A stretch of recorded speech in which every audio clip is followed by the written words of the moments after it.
Hi everyone, Happy New Year 2019. In this video, I thought I would identify a few key questions that we are going to need to have to address in terms of strategy and finally detaching these people from our lives. One of the first questions that I realised needs to be answered is, who is actually going to be helping us? And how are they going to be helping us? What's happening is there are a number of targeted individuals, if we call them that at the moment, who are trying to progress through the ordinary stages of the legal process, first to the police, then to the courts. The fact that individuals trying to prove their individual case hasn't worked against the police doesn't necessarily mean that we cannot still use the police as a frontier for protection from this, in my opinion. As I say, I think the difference is between trying to prove Satsang occurrences and instances, like saying, I'm going to prove that a helicopter has been flying over my house, with trying to prove a military testing program that is linked to increased terror funding and is identical to all the technological surveillance weapons that we would assume they now have, given they have been spending so much money. But under this question, there are also other avenues to consider, such as the courts. And as somebody who trained in law, I still believe it is possible to prove this through the courts as well. I think what's happening is that many targeted individuals are not being able to find a lawyer. As I say, I studied law. What I realised in one situation, however, is that I, and perhaps like many other genuine lawyers, feel that it is not such a great idea to try to tackle a discrete Satsang case alone. Firstly, because of the likelihoods of success. And I say that not because there's not a clear case, but because it's a Satsang, it's a very thin evidence case. But also because if you are forced to lose money from that failing Satsang case, you then risk reprisals. And you are no way further in getting any protection from A, the targeting, or B, the reprisals. But what does make sense is legal action that tackles the entire Satsang problem, because that, on the other hand, is a walk in the park. But a further point I will make under this heading is that there are also other avenues technically available, and I've said that these are the regional organisations, the international organisations, the non-governmental bodies. The problem is that these bodies, or the people who are standing at the reception desk answering our phone call at these bodies, the reason they're not able to help is often because, they may not believe there's a Satsang thin evidence that somebody would present, but if they do, they feel scared and terrified. So another question is, how do we enable other people to help us? And that is an important question we need to decide, and we need to do it in a brainstormed way, coming up with an idea and then trying it out on one person. It's not working. We've got to be a little bit more sophisticated, I think, in how we operate and how we tackle this. So leading on from that, a question would be, how do we explain it to the people that we need to help us? And I think what I am always picking up is that a lot of people are making assumptions about the causes of phenomena. And the problem is, it would be a very clever Satsang situation to always put somebody under painful technology and then stop that technology when, for example, they switch the light on. If they did it enough times, the targeted individual may come to believe that turning off the light switch will also turn off their technology.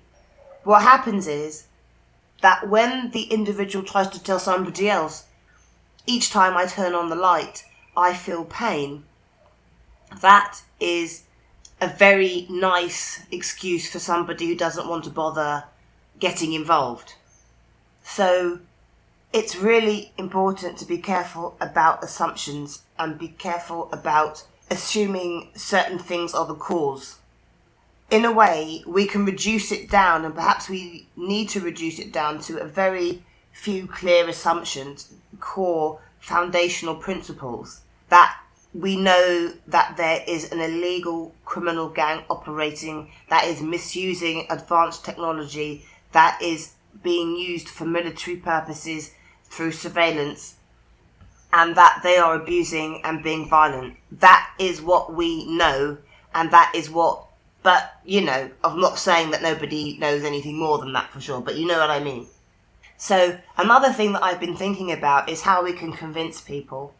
And this is something I thought of recently. So, for example, starting off by not saying that we are being persecuted, for example, we could start off by saying technology in the modern age is very advanced. And everybody will agree immediately because everybody knows how advanced technology is. And I was listening the other day to somebody who said, well, people were wondering how on earth they could see you in your home. And we know, for example, that a simple smartphone can pick up readings in a home. It can pick up readings moving at a speed in a train. So to say that they can't understand how technology works doesn't make sense when you start on the basis of advanced technology. And then, you know, when you start to discuss things that are already in the public domain, for example, you know, obviously now microwaves are being discussed and things like that, you know, but the point is showing the technological devices, showing the neural devices. For example, and one thing I'm going to talk about a bit later is a device called a sleep shepherd. And what that does is on the market already. You put it around your brain, it monitors your brain waves, it sends brain waves to your brain using these sensors, it slows down your brain. Oh no, hold on a second. Okay, so what it does, it actually monitors your brain waves and then it sends certain brain signals to your brain to help you fall asleep. And it monitors the whole process. So then, after describing the technology that's on the ordinary market, you can then say, well, it's quite obvious that the technology that the military have would be how much more serious and advanced do you think it would be than the market, right? So, obviously, you know, the military, the state of military technology in terms of the brain is going to be a lot more advanced. Okay, right. So no one's arguing with that, and there are lots of research papers and things and experiences and instances that we can use as evidence of military technology, but I haven't got that to hand at the moment. I think that should be collated on a website, and I'll talk about that later as well. But what I think an important job we have at the moment is collecting evidence and collecting all the evidence and putting it all in one place. Because again, relying on the satsang is the difficult stuff. Relying on all the evidence is the walk in the park.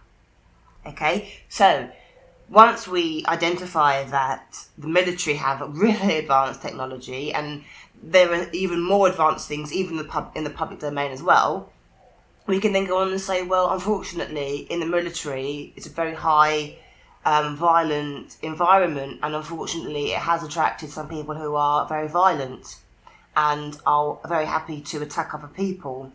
And unfortunately, some people have been attacking not just naughty people, but also innocent people, bullies, because it attracts bully-type personalities. Okay, right. So now we've got to the point where we've got the military, people in control of military weapons, but not just weapons, but also here the dog started barking, if you can hear that. So now we've identified that there are some people in the military who would be aggressive and have access to both the technology but also the resources and strategic expertise and practice in this kind of surveillance, monitoring, anti-terror type activity. Every single thing that we're going through, we would expect a terror subject to go through. But it's very clear that the tactics they are using on terror subjects are just being misused on innocent people. I also think that there is a strong element of some kind of testing here as well about, military testing. And again, we know that these kind of people and these kinds of organisations, these aggressive organisations, these brutal organisations, and also medical science, because we know that medical science has a reputation for breaching ethical boundaries when scientists have wanted to know something at the expense of animals, but also human beings. For example, we had the Tuskegee experiment. I'm not sure if you've heard of that, but that was an experiment, quote unquote, where black people were injected intentionally with syphilis as part of some kind of pretend experiment. Okay, so by the time we've got there, then saying, well, unfortunately they're doing it to me, is a lot less incredible and a lot less disbelievable. Okay, so another question is, how are we going to get long-term protection rather than just temporary protection? And this is because, of the scope of the challenge we're facing at the moment. So, for example, another point that has to be addressed, and the question is, who are we actually seeking protection from here? Because, as I say, when we look at the individual picture where we are all individuals, we are facing, for example, one individual or another. I mean, for example, I would be facing my Illuminati member, but another target individual would be facing their psychologist, and another target individual would be facing a council member. This is too systemic for it to be a case of individual grievances. As I say, it seems to be some kind of testing operation where there's some kind of grid, some kind of network, where there's a machine in place. There's a Setsung erosion machine where people can be neutralized. So it seems as though different people from different walks of life put or select or identify people for this program because, for example, they might have whistleblowed on their company, they might have whistleblowed on their fraud, they might have just wanted to have a baby without it being stolen. What's happened is all these people have been kicked down the pit into the control grid, and they are all being put under the same program. So this is clearly a sophisticated and refined program. It's developed after a very long time. But I just will say a few words. What I realised is that the Setsung program was for ages trying to say that I should feel guilty, saying that I'd done something wrong, saying that I'd offended somebody. Half the time it was because of them directly using technology on me, which I didn't realise.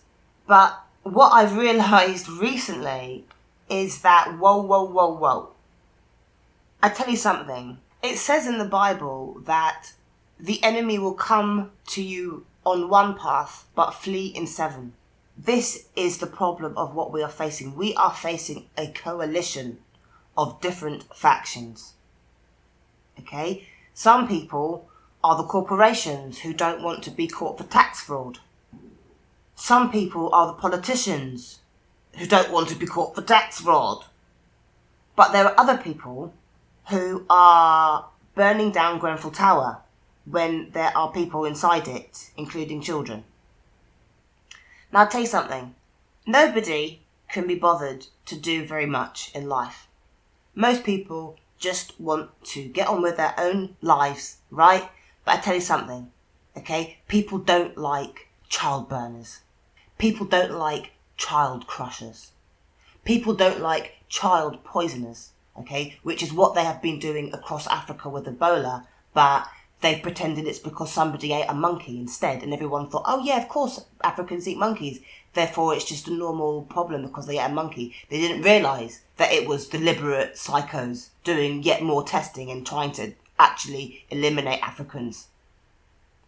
You see? Now, people aren't going to want to tackle this, but people do. It's a natural human instinct to want to drive out evil and it even says in the Bible to drive out, clear out the evil from amongst you. Okay, it's a natural urge. It's a natural healthy part of society. And one of the great instances I remember is actually documentaries in Africa, that people have an impression of Africa as being lawless and violent all the time. Actually, in Africa, when people break the law, and they break the law consistently, the people get together, okay, and they just kill them, because they clear out the evil from amongst the society. Nobody wants literal evil from the pits of hell, okay? Look, all these issues are really bad.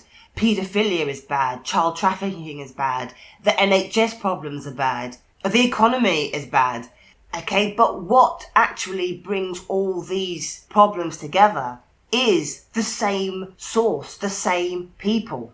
And in reality, and I've always said this, and I've always said it to myself rather than saying it in public, I said, these people are about 100 to 1,000 people, even maybe a little bit more and stuff. But they're saying, oh, we are many. I tell you something, 7 billion people across this earth would in an instant want to trample these people, just literally physically trample them with the numbers of people who hate their guts. And there are communities of people waiting to get justice. There are people furious waiting for justice about Grenfell. There are people furious waiting for justice against the Twin Towers, okay? There are people furious against paedophilia. Mothers across the world would be crying out against paedophilia, against child trafficking. And we need to take a concerted approach to this. Because no matter how good our argument is, we need to facilitate the organisations so they will be able to deal with this, because it's a two-way thing. We know this is going on, but what we need is a change, and we need to rely on the institutions to bring that change, okay? But that is not the same as saying that we need to rely on other people to do the job, and things like that. So, another question is, well, how did the church committee hearings come about previously? Because we know that this all sort of took place once. I mean, in a way, it's history repeating itself. What we don't know, actually, is how all that came about in the first place. And that's just a matter of finding it out. I haven't found it out myself, but that's another thing that we can think about. Okay? So, a question is, what are we going to need to make this happen? And one of the things I was thinking about recently is a TI network. And it's clear that there's a problem with TI communication, there's a problem with TI relationships, there's a problem with good TI teams suddenly being fragmented and breaking down. So may we be forgiven as we forgive our debtors. So try and forgive genuine TIs. We've got to club together against the real evil. But the main thing that I am saying about at the moment is actually having channels of communication that are open 24/7, because we have no real, well, it doesn't feel like we have very many real channels. I might have a couple of email addresses, but I don't feel in any way connected to the wider targeted individual network. I'm not saying that we have to be texting each other 24 hours a day. What I'm saying is we need to be able to talk and communicate instantaneously when necessary. I think that will prove to be very useful. And these networks will enable us to share information. I mean, for example, what if a targeted individual in Phoenix, Arizona had just successfully got a police officer to admit that there is gang stalking? I mean, how long would it physically take that information to reach us or in another country, you see? And that's the point. It could take years. I mean, I looked the other day, I found an article saying that the police in one US state had accepted it in 2017. Okay? I was without that information for an entire year. People have been put into mental hospitals this year because they didn't have that article, you see, and it was already there. So we've got to become a little bit more real time, and we need to use technology, and we need options, different, ways of doing that. I think that goes hand in hand in transmitting other information as well, and I have been finding the YouTube format very good for transmitting information between TIs. I think that we should do that, but I think we should also have communication via email, but also WhatsApp, Skype, and Facebook. What I'm going to do soon is go around individually and ask TIs for their contact details, and also ask whether they would like to be in a network. So what I think people are doing is they are sharing information via YouTube at the moment. So what we need to do basically is to have some kind of group formation of that, where we are actively bouncing ideas off each other. So for example, if I know 5 different targeted individuals who are regularly making videos, rather than me just knowing that there are 5 in those 5 targeted individuals, I would want all us 5 targeted individuals knowing that we are all making those videos, because in that way we are all in some kind of network rather than being individuals. I would like to have some kind of oversight about what other TIs are doing, but other TIs also might want oversight about what other TIs are doing, you see, and that's the network. So if you want to tell other TIs what you are doing, but also find out what other TIs are doing, then you would be part of the network. And I would suggest that we would have multiple ways of communication. It wouldn't, as I say, it doesn't have to be a daily message thing. I think what happened before is that a lot of fake TIs got weeded in. A lot of fake people are pretending to be on our side and then slipping in threats or slipping in suggestions that this is just a mental illness.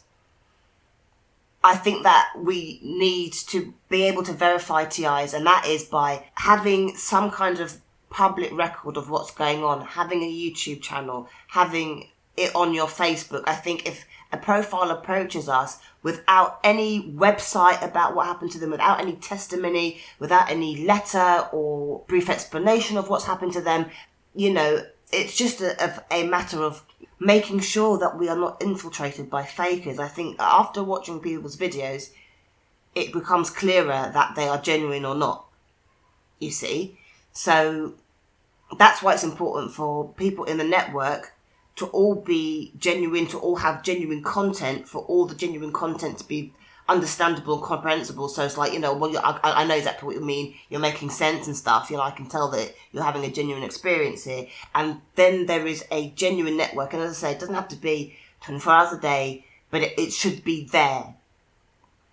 And as I say, I actually prefer WhatsApp or Facebook, because with those messenger options, for example, every message is recorded in chronological order in real time. So what happens if you send group emails over Outlook or Hotmail, for example, is that the messages keep bouncing back and then they build up, and then you can't really see how the conversation has progressed. But with messaging options with WhatsApp and Facebook, you can get a real-time thing. So I'm going to be trying to do that soon. I'm also going to be trying to set up another website as well soon.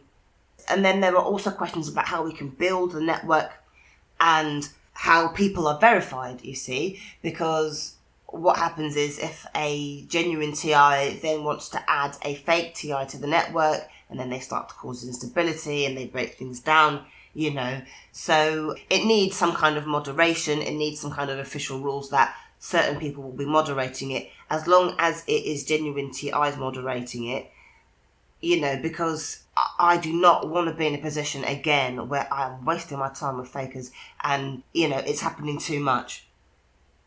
So if you're happy with me moderating it, I'll be as fair as I possibly can.